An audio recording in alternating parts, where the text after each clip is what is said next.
Back to clean news UP. चलिए देखते हैं उत्तर प्रदेश की 25 फटाफट बड़ी खबरों को। इससे पहले आप न्यूज को कहां से देख रहे हैं हमें कमेंट में बताना बिल्कुल ना भूलें। साथ ही हमारे फेसबुक पेज को भी फॉलो करें। फेसबुक पेज का लिंक डिस्क्रिप्शन में दिया गया है। पंचायत सहायक पद के लिए निकली भर्ती, ऐसे करें आवेदन, इसी माह मिल जाएगा नियुक्ति पत्र। गोरखपुर में 34 ग्राम पंचायतों में रिक्त पंचायत सहायकों के पद के लिए आज 4 जून तक आवेदन किया जा सकता है। जिला पंचायत राज अधिकारी हिमांशु शेखर ठाकुर ने बताया कि पंचायत सहायक कम कंप्यूटर ऑपरेटर के लिए आवेदन ग्राम प्रधान और ग्राम सचिव के पास जमा किया जा सकता है। अभ्यर्थी ब्लॉक से लेकर मुख्यालय तक कहीं भी अपना आवेदन जमा कर सकते हैं। जिला पंचायत राज अधिकारी ने बताया कि 10 जून से 17 जून तक ग्राम पंचायत में प्राप्त आवेदन पत्रों की श्रेष्ठता सूची तैयार की जाएगी। उसके बाद ग्राम पंचायत की प्रशासनिक समिति के समक्ष अनुमोदन के लिए रखा जाएगा। यूपी इन्वेस्टर समिट में पीएम नरेंद्र मोदी बोले, भारत अब आत्मनिर्भर, विदेश से नहीं आएंगे 300 उत्पाद। प्रधानमंत्री नरेंद्र मोदी ने शुक्रवार को लखनऊ के इंदिरा गांधी प्रतिष्ठान में योगी आदित्यनाथ सरकार के दूसरे कार्यकाल की पहली इन्वेस्टर समिट का शिलान्यास किया। यूपी इन्वेस्ट समिट 3.0 की ग्राउंड ब्रेकिंग सेरेमनी 3.0 के आगाज के दौरान उन्होंने एक प्रदर्शनी का भी अवलोकन किया। इसके बाद देश के नामचीन उद्योगपति योगी आदित्यनाथ सरकार के मंत्रीगण और शीर्ष अफसरों को भी संबोधित किया। अपने संबोधन में पीएम मोदी ने देश की तरक्की में उत्तर प्रदेश के योगदान पर ही फोकस किया और यहां की युवा शक्ति में जोश भी भरा। पीआरएसयू में यूजी और पीजी के कोर्स होंगे अपडेट। नई शिक्षा नीति को नया आयाम देते हुए प्रोफेसर राजेंद्र सिंह राज्य विश्वविद्यालय एवं कॉलेजेस में नए शैक्षिक सत्र 2022-23 में स्नातक और परास्नातक के कोर्स अपडेट और अपग्रेड होंगे। 10 जून के बाद बोर्ड ऑफ स्टडीज की बैठक प्रस्तावित है, जिसमें पुराने पाठ्यक्रमों की समीक्षा की जाएगी। पुराने कोर्स से कुछ पाठ्य सामग्री हटाई जाएगी तो कुछ नई जोड़ी जाएंगी। परास्नातक के सभी पाठ्यक्रमों में CBCS को पूर्ण रूप से लागू किया जाएगा। साथ ही नए सत्र से परास्नातक में वैकल्पिक विषयों की संख्या बढ़ाई जाएगी। इसमें कौशल विकास से संबंधित विषयों को शामिल किया जाएगा। नए सत्र के लिए जुलाई से दाखिले की प्रक्रिया शुरू होगी। बिना कारण अनुकंपा नियुक्ति का दावा नहीं कर सकते हैं रद्द। इलाहाबाद हाईकोर्ट ने इलाहाबाद विश्वविद्यालय द्वारा अनुकंपा नियुक्ति का दावा बिना कोई कारण बताए खारिज करने का आदेश रद्द कर दिया है। कोर्ट ने कहा कि किसी भी निर्णय को लेने के पीछे उसका कारण उस निर्णय का सार होता है। बिना कारण बताए कोई भी आदेश जारी नहीं किया जा सकता। कोर्ट ने विश्वविद्यालय को छूट दी है कि 6 सप्ताह में याची को कारण दर्शाते हुए आदेश जारी कर सूचित करें। यूपी के 60 जिलों में दौड़ेगी रोजगार की रेल, उद्योग और निवेश के बनेंगे केंद्र। प्रधानमंत्री नरेंद्र मोदी लखनऊ में शुक्रवार को 80,000 करोड़ से अधिक निवेश वाली योजनाओं की आधारशिला रखेंगे। देश भर के दिग्गज उद्योगपतियों की मौजूदगी में मुख्य अतिथि प्रधानमंत्री बताएंगे कि कैसे यूपी तरक्की की राह पर तेजी से आगे बढ़ रहा है और मुख्यमंत्री योगी आदित्यनाथ के नेतृत्व में ये राज्य $1 ट्रिलियन की अर्थव्यवस्था बनने की सामर्थ्य रखता है। ग्राउंड ब्रेकिंग सेरेमनी 3.0 प्रदेश में रोजगार के नए रास्ते खोलेगी। उत्तर प्रदेश के 60 जिले उद्योग और निवेश के अब बड़े केंद्र बनने जा रहे हैं। हाईटेक होंगे यूपी के सभी गांव, जुड़ेंगे इंटरनेट सेवा से, मिलेंगी ये सुविधाएं। राज्य सरकार प्रदेश के सभी गांवों को इंटरनेट सेवा से जोड़ने जा रही है। इसका मकसद गांव तक डिजिटल माध्यम से सुविधाओं का लाभ देना है। इसके लिए फ्री राइट ऑफ वे योजना के तहत अनुमति और अनापत्ति प्रमाण पत्र विभागों को देना होगा। उच्च स्तर पर इसको लेकर सहमति बन गई है और जल्द ही कैबिनेट से प्रस्ताव मंजूर कराने की तैयारी है। प्रधानमंत्री ने डिजिटल इंडिया की परिकल्पना को साकार करने के लिए देश के सभी ग्रामीण आवासीय परिवारों और शासकीय संस्थानों को उनकी मांग पर सस्ती ब्रॉडबैंड कनेक्टिविटी की सुविधा देने की योजना तैयार की है।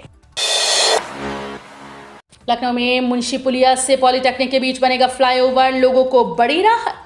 लखनऊ में रिंग रोड स्थित मुंशी पुलिया चौराहे से पॉलिटेक्निक के बीच फ्लाईओवर बनेगा। इसके लिए केंद्र सरकार ने 170.6 करोड़ रुपए की मंजूरी दी है।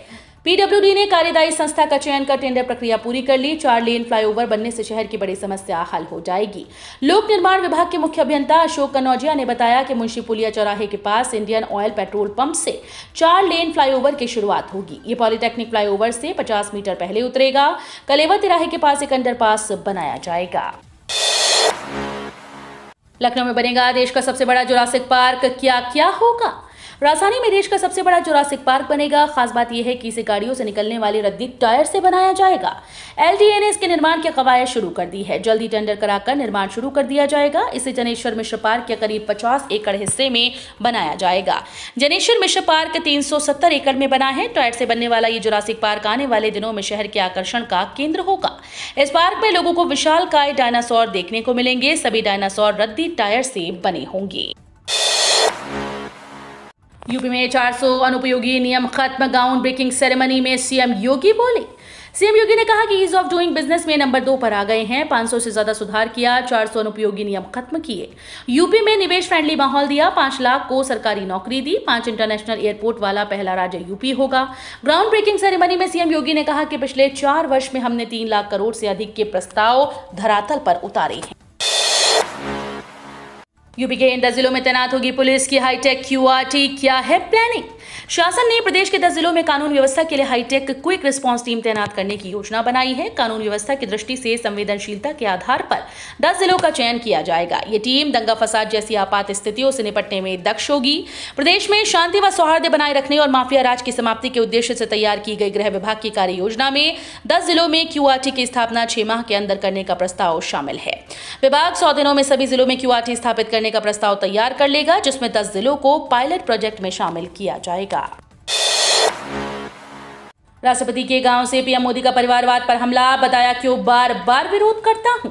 कानपुर में राष्ट्रपति रामनाथ कोविंद के गांव परौंग पहुंचे पीएम मोदी ने विपक्ष को निशाने पर लिया और परिवारवाद पर एक बार फिर से हमला किया। पीएम मोदी ने यह भी बताया कि क्यों बार बार परिवारवाद का विरोध करता हूं। पीएम मोदी ने कहा कि परिवारवाद का कोई बात करता हूं तो लोग इसे राजनीतिक बयान बताते हैं। मोदी ने कहा कि जो लोग परिवारवाद के उदाहरण हैं वो मुझसे भड़के हुए हैं। देश भर के परिवारवादी लोग मेरे खिलाफ एकजुट हो गए हैं। मेरी किसी राजनीतिक दल या किसी व्यक्ति से कोई व्यक्तिगत नाराजगी नहीं। मेरी किसी राजनीतिक दल या किसी व्यक्ति से कोई भी नाराजगी नहीं है। मैं तो चाहता हूं कि देश में एक मजबूत विपक्ष हो, लोकतंत्र को समर्पित राजनीतिक पार्टीज हों।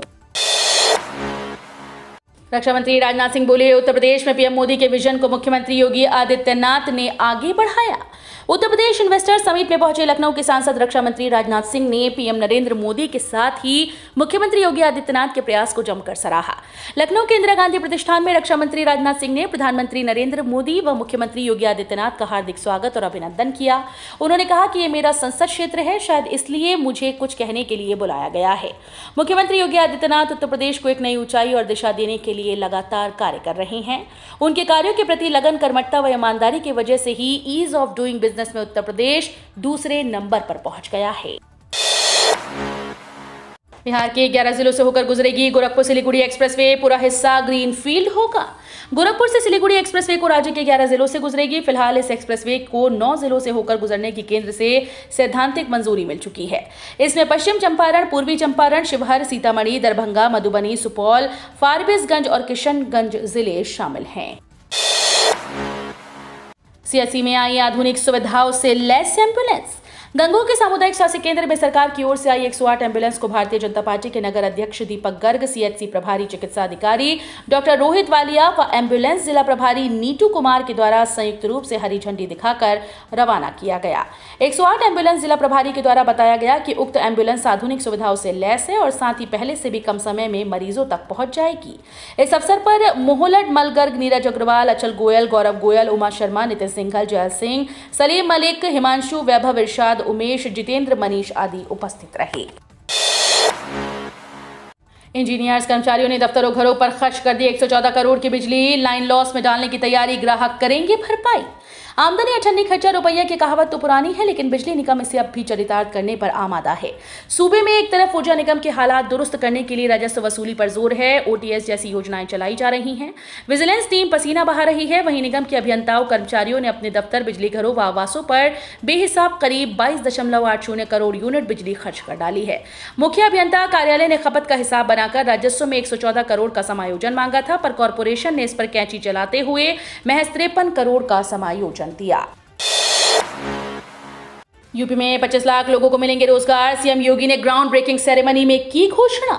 मुख्यमंत्री योगी आदित्यनाथ ने शुक्रवार को तीसरे ग्राउंड ब्रेकिंग सेरेमनी में उद्यमियों को संबोधित करते हुए कहा कि उनका निवेश यूपी में सुरक्षित रहेगा और सरकार उन्हें हर तरह का संरक्षण देगी। सेरेमनी में 80,000 करोड़ की लागत से नई परियोजनाओं को बढ़ाने के प्रस्ताव मिले। इनमें 1400 से अधिक योजनाओं में डेटा, आईटी, कृषि, हथकरघा, एमएसएमई आदि परियोजनाओं में 5 लाख प्रत्यक्ष रोजगार मिलेंगे। भारी भरकम निवेश का सपना दिखाना सिर्फ छलावा, अखिलेश का योगी सरकार पर हमला। समाजवादी पार्टी के राष्ट्रीय अध्यक्ष अखिलेश यादव ने कहा कि भाजपा सरकार का प्रदेश के विकास और भारी भरकम निवेश का सुनहरा सपना दिखाना, जनता को छलने के लिए नए उपक्रम के अलावा और कुछ भी नहीं। अखिलेश ने शुक्रवार को जारी एक बयान में कहा कि किसानों, नौजवानों, गरीबों से धोखा और बंटवारे की राजनीति को बढ़ावा देना ही भाजपा की कार्य संस्कृति है। भाजपा सरकार में रोज महंगाई बढ़ रही है और आम आदमी की कमाई कम हो रही है, घरेलू अर्थव्यवस्था चौपट हो गई है। उन्होंने कहा कि जहां पुलिस भाजपा के लोगों की बात नहीं मानती, वहीं उनकी वे पिटाई करने से भी नहीं हिचकते। उत्तर प्रदेश में भाजपा पूरी तरह से विफल हो चुकी है। भाजपा राज से जनता त्राही त्राही करने लगी है। गौतम अडानी का ऐलान, उत्तर प्रदेश में करेंगे 70,000 करोड़ रुपए का निवेश, 30,000 लोगों को मिलेगा रोजगार। गौतम अडानी अब उत्तर प्रदेश पर बड़ा दांव खेलने जा रहे हैं। अडानी ग्रुप यूपी में 70,000 करोड़ रुपए का बड़ा निवेश करेगा। इसकी जानकारी गौतम अडानी ने उत्तर प्रदेश इन्वेस्टर्स समिट 2022 में दी। उन्होंने कहा कि हम राज्य में 70,000 करोड़ रुपए से अधिक का निवेश कर रहे हैं। हम इस निवेश से 30,000 से अधिक रोजगार सृजित करने की उम्मीद करते हैं। बता दें कि इस कार्यक्रम में प्रधानमंत्री नरेंद्र मोदी और उत्तर प्रदेश के सीएम योगी आदित्यनाथ भी मौजूद थे।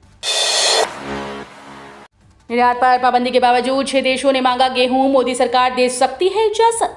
गेहूं के निर्यात पर पाबंदी के बावजूद सरकार कुछ देशों को गेहूं निर्यात करने की इजाजत दे सकती है, क्योंकि कई देशों ने सरकार से गेहूं को लेकर विशेष अनुरोध किया। इन पर विचार करने के लिए सरकार ने खाद्य मंत्रालय की अध्यक्षता में एक समिति गठित की, जो गेहूं खरीदने के अनुरोधों पर गौर कर जल्द कोई निर्णय लेगी।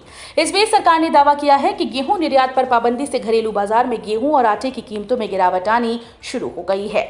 खाद्य मंत्रालय के सचिव सुधांशु पांडे ने कहा कि गेहूं के निर्यात पर पाबंदी लगाने के सकारात्मक परिणाम सामने आए हैं। एसबीआई ने अपने खाता धारकों को दिया झटका, लोन पर ब्याज दरों में हुई इतनी बढ़ोतरी। रिजर्व बैंक की तरफ से देखा जाए तो रेपो रेट में बढ़ोतरी के बाद कमर्शियल बैंकों की ओर से कर्ज महंगा होने जा रहा है। भारतीय स्टेट बैंक ने होम लोन में ब्याज दरों में 0.40% की बढ़ोतरी की है। एसबीआई के वैसे होम लोन महंगे हो चुके हैं जो EBLR से जुड़े होने जा रहे हैं। नई दरें 1 जून 2022 से लागू होने जा रही हैं। होम लोन EMI कैलकुलेटर से जानते हैं कि अगर आपने 20 से 25 लाख रुपए तक का लोन लिया है तो आपकी ब्याज दरें बढ़ने के साथ आपके लोन की EMI कितनी बढ़ने जा रही है। अब ऐसे घरेलू गैस उपभोक्ताओं को ही मिलेगी सब्सिडी, खाते में आएंगे सिर्फ 200 रुपए। मोदी सरकार ने पेट्रोल डीजल के बाद गैस की कीमतों में कमी की है। हालांकि सरकार ने सिर्फ कमर्शियल सिलेंडर की कीमतों में कमी करने का ऐलान किया।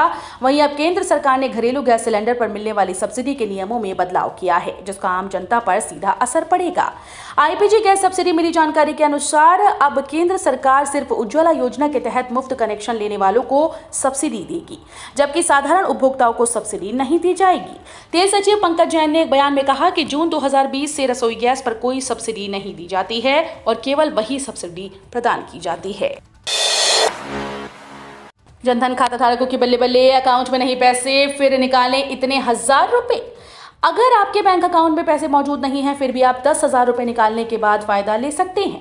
पीएम जनधन योजना के तहत आप अपने खाते में कैश न रहने पर भी 10,000 रुपए तक निकालने की सुविधा मिल रही है। इतना ही नहीं, खाता धारकों को कई सुविधाएं मिलती हैं। इसके अलावा खाता धारक को कई सारी सुविधाएं दी जा रही हैं।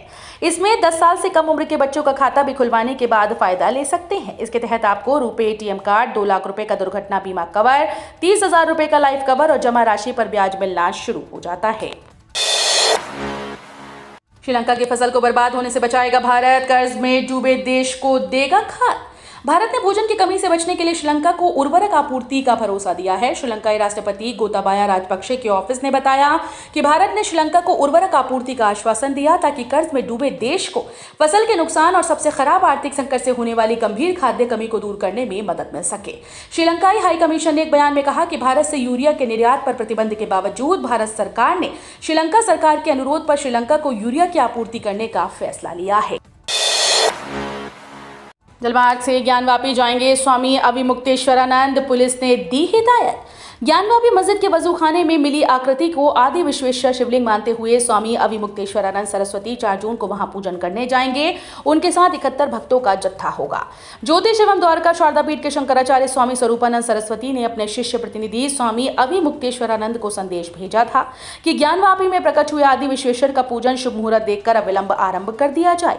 ज्योतिषमीय परामर्श के अनुसार आज शनिवार के दिन प्रातः 8:30 से दोपहर 12:30 बजे तक पूजन का उत्तम मुहूर्त है। 10 लाख रुपए के बजट में सबसे बेहतरीन ये मिनी ट्रक। देश में ट्रांसपोर्ट बिजनेस लगातार तेजी से बढ़ रहा है। ट्रांसपोर्ट के काम के लिए truck, mini truck, pickup, tipper, 3 wheeler, transit, mixer, auto rickshaw आदि कमर्शियल वाहनों की मांग तेजी से बढ़ रही है। शहरी ट्रांसपोर्ट के लिए मिनी ट्रक सबसे अधिक उपयोग में लाए जाते हैं। मिनी ट्रक के उपयोग से कम लागत में अधिक मुनाफा कमाया जा सकता है। कस्बाई और अर्धशहरी इलाकों में सबसे ज्यादा मिनी ट्रक की बिक्री हो रही है। मिनी ट्रक के कई ऐसे मॉडल हैं जो सिर्फ शहरों में बिकते हैं। अगर आप 10 लाख के बजट में मिनी ट्रक खरीदना चाहते हैं तो ये आपके लिए बेहद फायदेमंद है। तो ये थी आज की 25 फटाफट बड़ी खबरें। अगर आपको न्यूज़ पसंद आई हो तो वीडियो को लाइक और शेयर जरूर करें। धन्यवाद।